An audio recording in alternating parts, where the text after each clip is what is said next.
Hi everybody, welcome back to my YouTube channel Chenny Study Hub. Nah, sebelumnya kenalin nama aku Chenny, dan di video kali ini merupakan video part 2 dari lanjutan pembahasan literasi bahasa Indonesia Try Out Pahami Fight seharusnya ke-14 ya, ke-14 tahun 2025. Nah, aku juga mau berterima kasih kepada Keshova karena telah memberikan PDF ini secara gratis.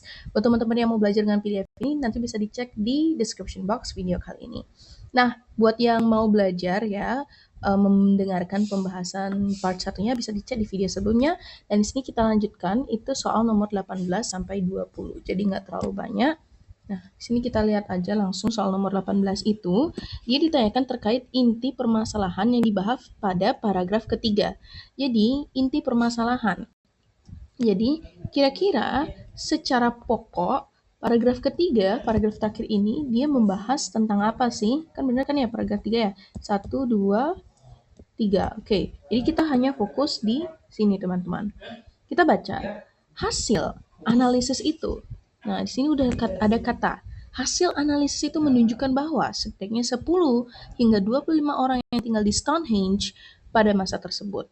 Artinya, tulang tengkorak yang ditemukan di Albert Hall, 56 lubang yang saling terhubung di sekitar lingkar dan parit Stonehenge. Itu kemungkinan adalah pembuat situs tersebut. Dalam temuan terbaru terlihat bahwa 10 dari 12 tengkorak yang diteliti bukan berasal dari daerah Stonehenge. Nah, teman-teman, jadi bisa disimpulkan untuk di paragraf ketiga ya yang warna pink ini, dia membahas terkait hasil analisis dari sesuatu yang udah diteliti sama peneliti ya. Penelitinya itu siapa? Kita lihat di paragraf kedua. Tim peneliti kemudian menganalisis ya, menganalisis, dan di sini ada hasil analisis. Nah, siapa yang menganalisis ini? Itu adalah Christopher Shook, bagaimana ya bacanya? Christopher Snook dari Oxford bersama rekan-rekannya dari universitas-universitas lain. Sehingga karena ini dia saling berhubungan, menganalisis, dan di sini katakan hasil analisis, berarti kita di sini membicarakan paragraf ketiga terkait hasil penelitian ya, hasil penelitian Christopher dan rekannya. Oke, semoga dapat dipahami. Oke, kita lanjut ke nomor 19. Di sini saya berikan warna yang berbeda. Berdasarkan teks tersebut, prediksi pendiri Stonehenge dapat diketahui melalui ya. Kita lihat di sini berarti masih di paragraf ketiga ya. Kita baca lagi sekali bahwa setidaknya 10 sampai 12 orang yang tinggal di Stonehenge pada masa tersebut. Masih belum ada ya.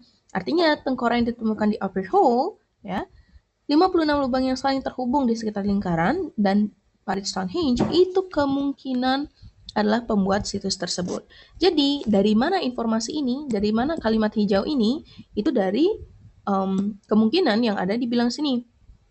Tulang tengkorak yang ditemukan di Albert Hall, ya, 56 lubang yang saling terhubung di sekitar lingkar dan dalam dan parit Stonehenge. Itu kemungkinan membuat situs tersebut.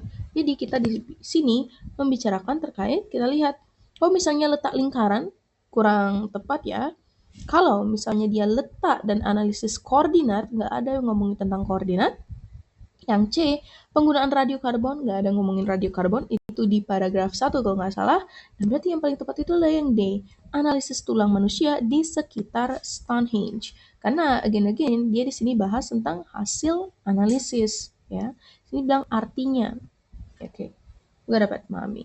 Kalau yang E, dia studi arkeologi Stonehenge sebelumnya. Sebelumnya ini yang menjadi masalah. Oke. Semoga dapat dipahami. Kita lanjut ke soal yang terakhir, soal nomor 20. Ini ditanyakan, aku pindah muka aku dulu.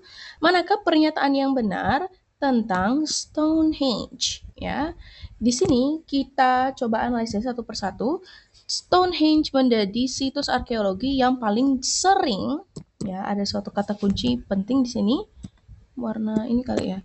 Paling sering dikunjungi oleh wisatawan.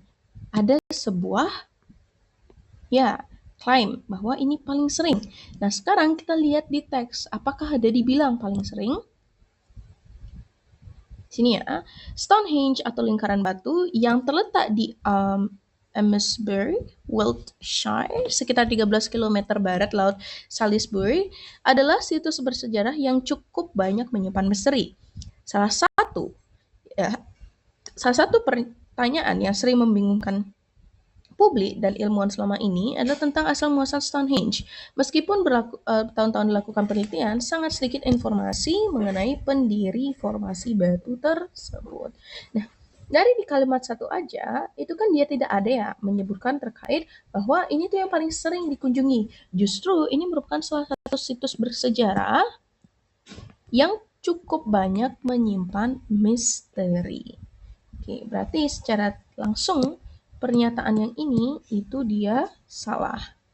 Kalau yang B, penelitian yang berkaitan dengan Stonehenge belum berhasil memprediksi pendiri Stonehenge. Kita lihat apakah dia berhasil memprediksi ya. Memprediksi berarti masih mengira-ngira, bukan menentukan bahwa oh si A nih pendiri Stonehenge, enggak, memprediksi. Berarti kita lihat di kalimat nomor 4, paragraf ketiga ya.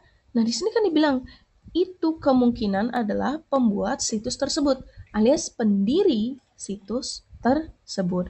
Berarti di sini karena ada kata kemungkinan, berarti kan merupakan sebuah prediksi.